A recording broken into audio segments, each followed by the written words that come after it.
Isang maginhawang buhay ang tinatamasa ng dalaga si Colleen at nakatira siya sa lungsod na Makati. Siya ay nasa 17 taong gulang at sa kasalukuyan ay nag-aaral sa kolehiyo sa isang exclusive na university. Bagamat maginhawa ang kanyang buhay ay hindi naman lubos ang kasiyahang kanyang nadarama sa piling ng mag-asawang sina Don Israel at Doña Maria na umampun sa kanya noong siya ay sanggol pa.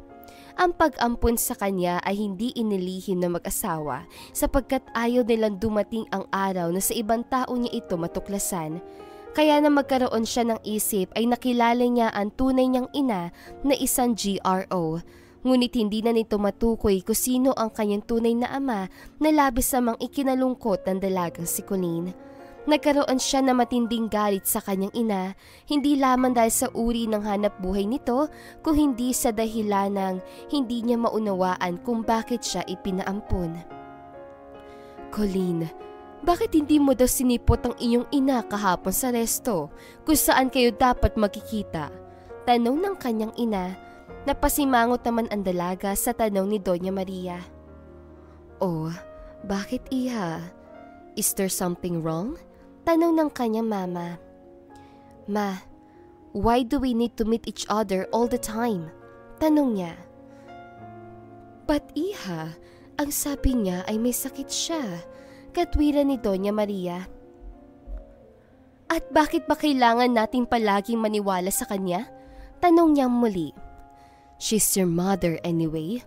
At kahit pa siya ganon, ay dama kong she still need your presence, iha. Have mercy and feel pity for her. Pakiusap nito sa ina. So what, ma? Is this really my fault? Kung bakit kami magkahiwalay ngayon? Tanong ni Colleen na gusto na ring mainis. Iha, please try to understand. Your mother is too young that time and she can't even raise you. Sobrang gulo noon ang buhay niya, kaya namin siya tinulungan ng papa mo. Paliwanag ng Donya sa anak. Kung ganun, why didn't she let me be? Pasigaw niyang tanong sabay tinalikuran ang kanyang mama. Nagulat naman si Doña Maria sa inasal ng kanilang anak na biglang lumabas sa kanilang kwarto si Don Israel. Ano ba yung kalabog na yun? Nag-away na naman ba kayo ng anak mo? Tanong nito sa asawa. Napabuntong hininga na lamang ang Donya. Well, she's just trying to hate her mother. Sambit nito. Hay, sa puntong yan ay wala na tayong magagawa sa pakiusap ni Suzette na makita ang kanyang anak paminsan-minsan. Malungkot na sabi nito. Si Suzette ay ang anak dati nilang kasambahay na si Rosa at dati silang nakatira sa mansyon na mag-asawa. Ngunit na magpaalam na sa kanila si Rosa ay isinama na rin ng anak na si Suzette sa probinsya. Noon ay dalaga na at may isip na si Suzette, kaya't na magkaroon ito na matinding problema ay nilapitan sila nito dahil sa pumanaw na si Rosa noon. Hindi naging maayos ang buhay ng dalaga at napaliwara ito sa probinsya. Naging hostess ito at aksidenteng nabuntis ang lalaking hindi na niya matukoy kung sino sa dami ng kanyang nakaniig. Ipinaampon ni Suzette sa mag-asawa si Colleen dahil walang anak ang mag-asawa. Binigyan naman nila ng 100,000 piso si Suzette bilang kabayaran. Nais din ng mag-asawa na magbagong buhay na ito. Ngunit sa kabila ng lahat ay hindi nakawala sa kanyang maruming hanap buhay ang dalaga. Nagpatuloy siya sa pagiging GRO. Ngunit hindi nawaglit kailanman sa isipan niya ang kanyang anak na si Colleen. Mabait ang mag-asawang Fernandez kung kaya't pumayag sila na makita at madalaw pa rin niya ang kanyang anak na si Colleen at alang-alang na rin kay Rosa na matagal nilang naging kasambahay. Isang umaga sa kwarto ni Colleen habang siya ay nagsusuklay. Ang akala siguro ng Suzette na yun ay gustong-gusto ko siyang makita. Nag-away tuloy kami ng mama dahil sa kanya. Bulong ng dalaga habang pinagmamasdan ang sarili sa salamin. Ang lakas ng loob niyang dalawin ako. Ay naman niyang baguhin ang sarili niya. Nakakahiya siya. Patuloy niya habang naiinis pa rin. Simula noon ay hindi na nga siya nakipagkita pa sa kanyang ina at sa tuwing dadalawin naman siya sa mansyon nito ay nagdadahilan siya na masama ang pakiramdam. Anak, iha, bakit hindi mo malang kinausap ang iyong ina? Tanong ng Donya. Wala naman kaming pag-uusapan, Mama. Sagot niya sa malamig na tinig. Ngunit Colleen, anong malay natin?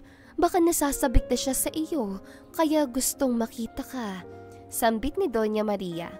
Kung ganon, sana naisip niya yan bago niya ako pinaampon. It's too late to show her repentance, Ma. Anya at umalis siya sa harapan ng Donya. Nalungkot naman si Doña Maria sa inasal ng anak-anakan sapagkat nais niya na lingunin pa rin ni Colleen ang kanyang pinagmulan. Isang gabi habang binabagtas ng kanilang sasakyan ang kahabaan ng highway ay isang pangyayari na hindi nila inaasahan ang kanilang nakita. Na mapansin nila ang paghinto ng isang van na puti mula sa kanilang unahan, noon ay medyo malakas ang ulan. Sandali lang, Manong. Nakita mo ba yun? Tanong niya sa kanilang driver. Oo, Ma'am Colleen. Parang may ibinaba yung van na tao. Sagot ni Mang Gusting, ang kanilang driver. Sige, ihinto mo muna ang sasakyan. Hintayin natin makalayo ang van. Utos niya. Ilang minuto pa ang lumipas at umalis na nga ang van. Bumaba si Mang Gusting upang matiyak kung tao nga ang ibinaba ng puting van na iyon. At laking gulat niya na malamang tao nga ang itinapon ng van. At masigit pa siyang nagulat nang malaman niya kung sino ito. Dali-dali siyang bumalik sa kanilang sasakyan. Ma'am Colleen. Hindi siya agad makapagsalita. Ano? Ano ba'y nakita mo, Mang Gusting? Bakit hindi ka makapagsalita? Sunod-sunod yung tanong sa kanilang driver. Pinunasan muna na matanda ang kanyang muka bago muling nagsalita. Ay, kasi si Aling Suset yung babae. Yung nanay nyo. Pabulol-bulo nitong nasabi. Ha? Si Inay? Gulat na gulat si Colleen sa kanyang narinig. Mabilis silang isinakay sa kanilang kotse si Suzette at dinala sa pinakamalapit na ospital. Nang malaman na mag-asawa ang nangyari sa kanyang ina, ay nagmamadali silang nagpunta sa ospital. Colleen? Kamusta si Suzette? Nag-aalala nitong tanong. Ma, malubha daw ang kanyang kalagayan at kailangan maoperahan sa lalong madaling panahon. Sambit niya na halos nangilid na ang kanyang mga luha. Kung ganon, ay kakausapin ko ang mga doktor na gawin lahat ng kanilang makakaya. Ani ni Don Israel. Sige na, maghihintay na lang kami dito. Sagot naman ni Doña Maria. Nagpunta sa maliit na chapel sina Doña Maria at Colleen at doon ay parang biglang bulkang sumabog ang dibdib ni Colleen. Napaiyak siya ng malakas.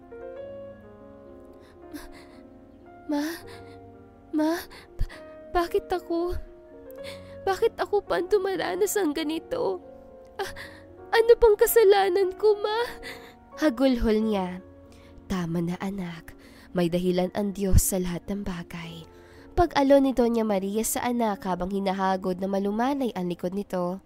Masakit ang puso ni Colleen dahil ang totoo ay hindi niya gusto ang kanya naging buhay. Minsan ay naisip niya sana ay nagkaroon na lamang siya na simple, ngunit kompletong pamilya. Kinabukasan ay mabigat ang katawan ni Colleen, halos hindi siya makabangon ng umagang iyon. Hindi siya papasok sa university ngayon dahil pupunta siya sa ospital. Isang buwan pang nanatili sa ospital si Suzette at inalagaan siya ni Colleen hanggang sa gumaling siya at inuwi nila sa mansyon upang doon na muling alagaan. Oh, Suzette, eto na palang almusal mo. Ang mabuti pa ay kumain ka na, iha. Ani ni Doña Maria. Maraming salamat po, Doña Maria, sa lahat ng tulong ninyo sa akin. Anya, naupo naman sa tabi niya si Doña Maria. Suzette, sakaling gumaling ka, ano bang plano mo? Uuwi ka na ba sa inyong probinsya? Ngunit ang sabi mo ay wala ka na ng pamilya doon. Patuloy ni Doña Maria. Napayuko naman si Suzette at biglang napaisip. Hindi na po ako pwedeng magbalik pa sa club. Hindi na ako pwedeng makita ng mga sindikatong yon na gustong pumatay sa akin.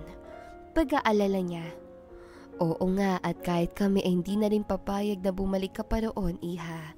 Dahil parang ipinain mo ng sarili mo sa mga sindikatong yon, ani ni Doña Maria. Nalungkot siya na patingin kay Suzette. Suzette, Iha, kay dami ng pagkakataon na ibinigay namin sa iyo upang magbagong buhay. Ngunit anong nangyari? Bakit hanggang ngayon ay lublub ka pa rin sa putikan? Tanong ni Doña Maria. Malungkot na nagkwento si Suzette. Pinaampon ko sa inyo si Colleen dahil kasalukuyan akong hawak na sindikato noon. At ayokong pati siya ay madamay pa sa gulo ng buhay ko. Kaya na malaman nilang pinaampon ko ang aking anak, ay mas lalo nila akong pinahirapan sapagkat gusto nilang makuha si Colleen. Salaysay ni Suzette sa Donya. Lingid sa kanilang kaalaman ay kanina pa naroon si Colleen sa labas ng pinto ng kwartong yon at nakikinig sa kanilang usapan. Doon nalaman ni Colleen ang tunay na dahilan kung bakit siya ay pinaampon ng kanyang ina at siya ay napaluha. Ginawa nila akong pusher at pinahirapan hanggang sa nakulong ako. Nang ako'y tinulungan ninyong makalaya ay muli nila akong kinuha para magtrabaho sa kanila. Patuloy ni Suzette habang tumutulo ang kanyang mga luha. At sa araw-araw ay natatakot ako sa banta nila sa aking buhay, kung kaya't madalas kong dalawin si Colleen dahil naisip kong baka isang araw ay hindi na kami magkita. At tuluyan siyang napahagulhol. Iha, huwag kang mag-alala dahil narito kami upang tulungan ka. Pamilya na rin ang turing namin sa iyo. Sambit ng Donya. Maraming salamat po, Doña Maria. Salamat po sa mga kabutihan niyo na ipinakita sa akin at sa pagkupkup sa aking anak. Patuloy naman ni Suzette habang umiiyak. Pumasok sa kanya silid si Colleen at doon siya tuluyan na paiyak sa sobrang bigat ng kanyang dibdib. Ngayon lamang niya nalaman ang tunay na dahilan kung bakit mas pinili ng kanyang ina na mawalay siya at ipaampon na lamang. At ang katotohanan yon ang nagpabago sa kanyang nararamdaman. Napalitan ng pagkaawa ang galit niya sa ina. Kinabukasan ay maaga siyang gumising, nasasabik siyang ipaghanda ng agahan ang kanyang ina na nagpapagaling pa rin buhat sa natamong mga sugat. Dala ni Colleen ang inihandang almusal para sa ina at masaya siyang nagtungo sa silid nito. Inay, mag-almusal na po kayo at iinom pa daw po kayo ng gamot, sabi ng inyong nurse. Sambit ni Colleen. Salamat, anak. Bakit ikaw pa ang nagdala niyan? Tanong nito sa mahinang tinig. Wala po. Ipinagluto ko lang po kayo ng almusal. Sagot ni Colleen habang inaayos ang pagkain sa tray. Salamat, anak.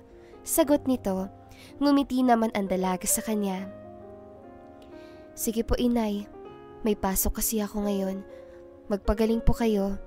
Ang sabi nila mama at papa, kapag magaling na daw po kayo, ay lilipat na daw tayo sa Baguio. Sa bahay bakasyonan daw namin. Kwento niya. Ha? Talaga? Sinabi nila yun? Gulat na tanong ni Suzette. Apo, kaya magpagaling kayo. Sagot niya sa ina. Inihatid ng tanaw ni Suzette ang anak habang papalayo ito. Nais sana niyang yakapin ng anak at sabihin na mahal niya ito. Ngunit parang hindi pa ito ang tamang panahon. Lumipas pa ang 2 linggo na nagpapagaling pa rin si Suzette sa bahay ng mag-asawang Fernandez.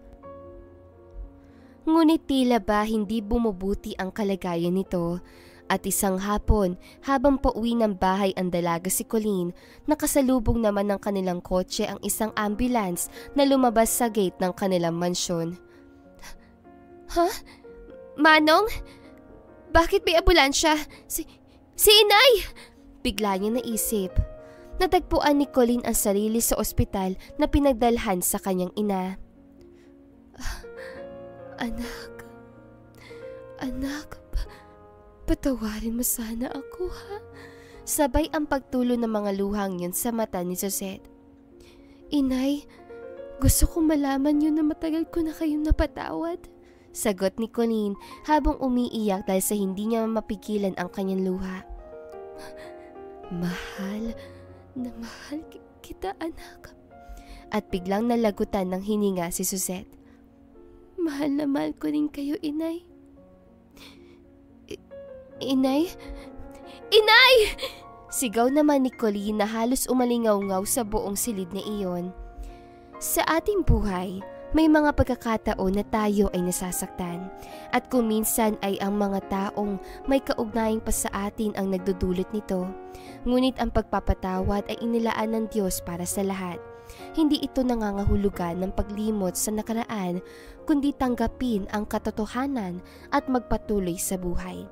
Sapagkat ang pagpapatawad ay ang susi sa kaligayahan. Hanggang dito na lang ang magandang istoryang ito. Maraming salamat mga kakwentuhan! Huwag niyong kalimutan mag-like at subscribe at pindutin na rin ang notification bell para lagi kayong updated sa ating kwentuhan. Hanggang sa muli, paalam!